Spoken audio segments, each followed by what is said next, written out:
Hey everyone, Brent from Brenspeed. How's it going? Welcome to episode 3 of our project High Mile Mustang. If you missed the first 2 episodes, we took a 100% stock 2011 Coyote Mustang with 163,000 miles on the clock. We started some upgrades. Episode 1, we addressed the induction and cooling system along with some general maintenance. And then in episode 2, we addressed the suspension and the full exhaust by Cooks. So here we are, episode 3. Now at the end of episode 2, I told you we're going to address the drivetrain. That's exactly what we're going to do. So we took care of the engine and now it's transmission back on this car. We're going to start this build off with a Circle D torque converter. I'm going to work our way back with an aluminum drive shaft from Ford Racing. We're going to do a drive shaft loop from BMR and a great rear end build, which is going to include a bunch of parts from Ford Racing and Strange Engineering and a BMR anti-roll bar system, which is going to mount on the back of the rear end, give us maximum traction at the drag strip. Before we take a look at those parts, let's go see how Ian's doing on this torque converter install. Here we have a Circle D torque converter. Now for those of you that don't really understand what a torque converter is, I'll make a separate video. I'll put a link in the description that you can watch exactly how a stall converter works.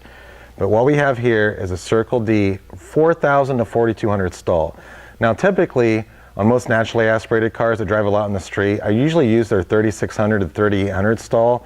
But because I'm building this car mostly for the track, I wanted something just a little bit higher. I wanted as much power off the line as possible. This converter is made in Texas, so it's another product made in the United States. It's CNC machine, it's a triple disc converter. It's probably one of the best you can buy. This right here is a Circle D stall converter. Now let's go take a look at some of the other parts we have going on behind the transmission, which is going to include drive shaft all the way back to rear end build, all the things we want to upgrade to keep this thing going down the track straight and down the track reliable. While Ian's installing the torque converter, let's take a look at a couple of parts that's going to be inside the rear end that will not be easy to see once the parts are all installed on the car. So what we have here is a Ford Racing differential. We're kind of doing like a budget rear end build on this car. This differential has carbon fiber clutch packs, which are going to make sure that we can have 2 tires spinning at all times, and we have a set of 410 gears. On automatic, naturally aspirated Coyote Mustangs, 410 gears are my favorite. On manual transmission cars, I prefer a 355 because that will assure that we cross in 4th gear in the quarter mile. We also have a set of Strange Engineering axles. Check these things out. These are great. They come shipped to you just like this. Tone rings installed and wheel studs. I opted for long wheel studs because we are going to be racing this car, but you also have the choice of a stock length wheel stud as well.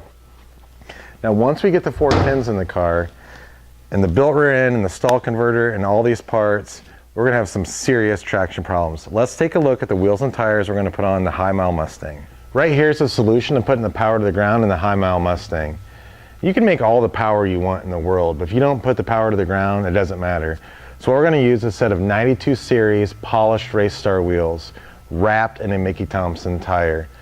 Now on the back of this car, we're going to use a 15 by 10. Racestar has a lot of different wheel selections that you can get, different sizes.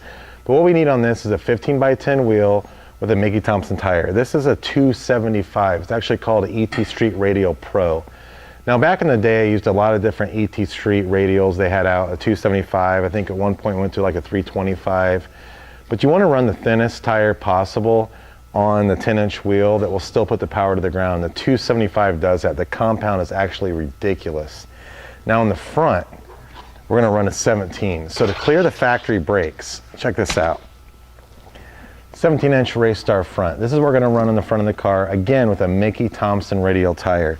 Now this tire right here is a 26 by 6 by 17. Now I like these. It's going to look really nice, and more importantly for me, it's going to drive really good down the road. It's going to go good down the track. So there's the Mickey Thompson tires and Racestar wheels we're going to run on this Mustang. I'm going to let Ian finish this job. We're going to go underneath the car and take a look at all the other parts that he put on and find out exactly how this High Mile Mustang turns out. All right, we're looking good back here. Ian has the rear end finished and a BMR anti-roll bar installed. Here's what I want with the BMR anti-roll bar.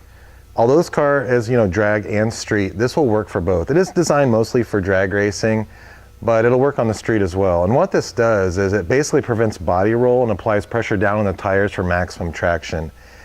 And earlier when I was talking about going in a straight line, here's where we get that from. So this has some adjustments for whether you're going to drive on the street or pretty much be at the track. You can reach underneath the car and adjust it while you're at the track. but these end links can be adjusted tighter or looser. So whether the car launches to the right or launches to the left, this comes with really great instructions. It's going to show you exactly how to adjust these to keep the car going straight. He only has a few more parts to go underneath the car. We're going to do a Ford Racing aluminum drive shaft and a BMR drive shaft loop and a couple other parts that you're not really going to be able to see when they're installed. So I want to take a look at them right now.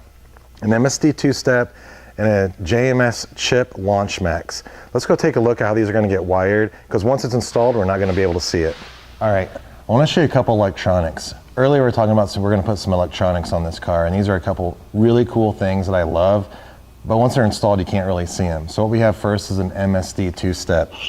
That consists of a module and a harness. Now what a two-step does, it's not just for automatics, it's not just like for the high-mile Coyote car. You can actually get them for other years of Mustangs. Even if you have a manual transmission car, it's something you might want to use. But it's going to rev them at the engine. So if you've been at the drag strip before and you've watched cars that sit at the starting line, you hear them rev up to an RPM, maybe not red line, but they're sitting there and it's stuttering, you're using some sort of two-step device.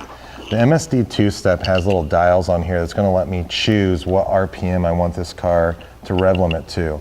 And normally on an automatic car you wouldn't use this, but you will on our car combined with this JMS Launch MAX that I'm going to show you in a second. This is just going to plug into the coil packs. This is like really a plug and play setup. For the most part it's pretty easy to install, but it still does take time to install. There's not going to be a lot of wiring as far as soldering, it's just mostly plug and play.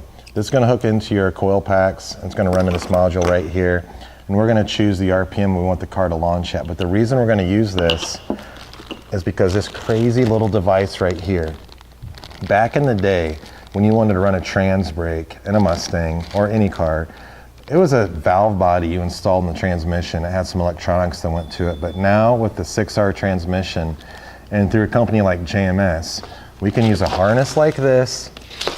We can turn a 6R transmission into a transmission with a trans brake. So this is going to mount at the car, and this is all plug and play. So when JMS first developed this, it wasn't plug and play, and they said, hey, we're going to be coming out with a plug and play system pretty soon, and now it is. This is going to just basically hook into the transmission. We're going to run this harness to some various parts of the car. It's all plug and play. Coolest thing it comes with. This is a button that's going to engage the trans brake, and we're going to wire the two-step into it at the same time. So earlier I showed you that stall converter from Circle D. That's going to allow the car to stall up. Well, we're going to be able to hit this button. It's going to engage the trans brake and turn on the two-step at the same time. Maybe I'll pick 3,500 RPMs. Let's just say that hypothetically. We'll hit this button at the starting line. It's going to stop the car. It's going to trans brake the transmission. It's going to allow it to go all the way up to 3,500 RPMs. It's going to bounce off the 3,500 RPM limiter on the MSD two-step. When I release this button, the car is going to launch instantly, just like that. It's a super cool setup. You combine these two parts together, you have something great for the track. I'm excited about it. I love this stuff. Way better than back in the day when you had to change the valve body in the car.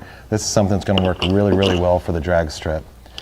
So that's the MSD two-step setup in the JMS Launch MAX. It's some pretty basic stuff that might look a little intimidating because there's a lot of wiring. So yeah, you have to run wires, but most of it's all plug and play. Ian should be about done here shortly installing the drive shaft and drive shaft loop. So let's go out and take a look on where he's at. Here we have the factory drive shaft. It's what's called a two-piece design. You might have heard of that before, but let me show you exactly what it is. So there's a CV joint here in the middle. If you think about older drive shafts you might have seen, they're one piece. The factory drive shaft is two-piece, and this is the weakest point. So if you spend much time at the track, which we race in the NMRA, and the tracks are always super prepped, you're going to see these break, at least people that are out using the factory one. That's something we don't want to have happen. So our solution is a Ford Racing, all aluminum, one-piece drive shaft. Let's take a look at it. So this is the Ford Racing one-piece drive shaft, and there's a couple benefits of having something like this. One, it's much stronger than factory. I'm not going to have to worry about it breaking. Another thing is it's lighter. So just like when we're talking about lightening up the car equals a faster car, any rotating weight that you can reduce is going to make the car faster as well. It's really typical when you put in an aluminum one-piece drive shaft to drop about 1/10 of a second in a quarter mile. Back here we had a Ford Racing diff cover we didn't talk about earlier. This is going to help strengthen up the rear end. It looks really good.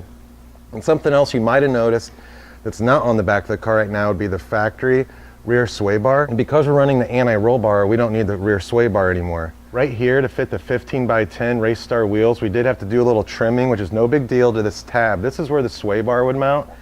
So if you want to keep the factory rear sway bar, you want to run this wheel, BMR has some little adapters that will relocate the rear sway bar, but we're not running the rear sway bar, so it doesn't matter. You just trim these tabs. We have the wheels installed, they look really good. What I'm going to do is go ahead and get the car off the lift, and let's see what it looks like sitting on the ground. All right, I'm super excited on the way this car looks. So I was questioning a couple things at first. We put the BMR drag springs on. I wasn't quite sure that it was going to give the look I was looking for. We had the car up and down on the lift, but once the springs settled, it's exactly what I was wanting. So we have the Racestar wheels, Mickey Thompson tires installed, and the BMR drag springs. The car looks total race ready. It's going to look sick on the street and look really sick going down the track. So what I was going to do now is take the car out for a drive, tell you all about what I thought about it. But guess what? Look at this. Welcome to Indiana. Here we have it, snow. Not a good day for me to go out and do that. And honestly, we get snow in the winter in Indiana, but the last few days was looking really, really good. I was pumped about taking this car out, showing you what I thought about it. So here's what's gonna have to happen. This is the end of episode 3, and we're gonna make more episodes, not just on driving this car, me telling you what I think about it, episodes about me taking it to the track. We actually have a list of some more mods we're gonna do to it. You're gonna wanna stick around and see what we're gonna, have in mind for this car. So really that leaves me with one thing. Since we bought this car, we haven't washed it. We did the engine and that's it. So I'm gonna play the waiting game and I'm gonna detail this car up, get it ready for a nice day, take it out for a drive, and give you a review on exactly what I think it feels like driving down the road, how fast I think it is. And then I'm gonna take it to the track here really shortly and let you know what kind of ET it's running. So there's the 163,000 mile, high mile Mustang. A lot more episodes to go, but here's where we're at right now. We're gonna play the waiting game for winter to get over, which probably is not gonna get over very soon. We're in Indiana, I'm taking the car to Florida. I'm gonna beat the weather. So this car is gonna be down in Florida racing. I'll take video of it, let you know how it does. I can't wait till the weather gets good here in Indiana because that won't happen probably till April. So this is gonna happen here really shortly. Subscribe, do me a favor. That's how you're gonna find out about the behind the scenes videos we made of this car and the new episodes we're releasing, as well as leave a comment. If you have some questions, we'll be happy to answer, or just let us know what you're thinking. Thanks for watching.